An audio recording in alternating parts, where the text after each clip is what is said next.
New revelations about Tupac Shakur's murder are resurfacing after the release of the new Netflix documentary Sean Combs, The Reckoning. The documentary brings together testimonies, recordings, and long-buried statements that push the world back into one of the most explosive chapters in hip-hop history. The era when the East Coast and West Coast rivalry was at its peak, and Tupac stood at the center of it all. One of the most striking parts of the documentary revisits police interview tapes with Dwayne "Keffe D" Davis.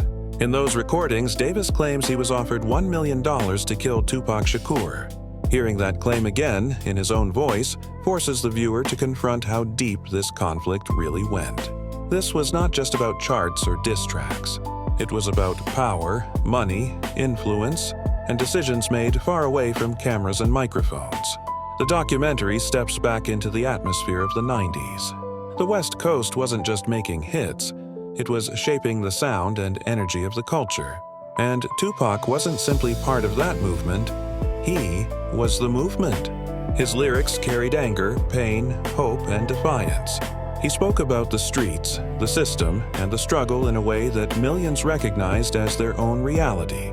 A voice that honest and that fearless doesn't just inspire people, it unsettles the structures built on silence. Inside that pressure cooker, the documentary highlights another important perspective. Kirk Burrowes, co-founder of Bad Boy Entertainment.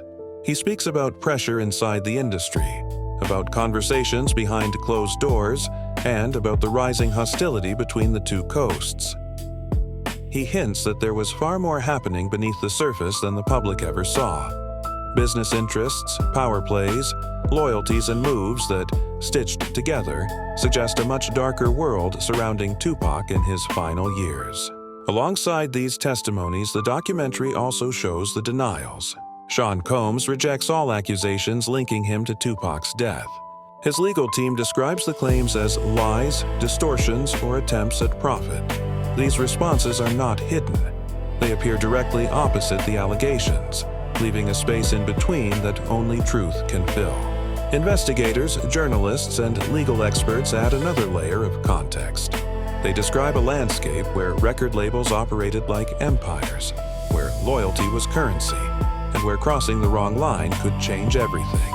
Gangs, business interests, and personal pride all collided in the same space. In that world, a single decision could echo for decades. And at the heart of that world stood Tupac Shakur. More than an artist, more than a name on a poster.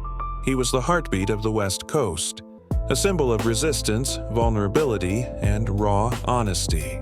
The documentary reminds viewers that Tupac was not just a victim of one night in Las Vegas.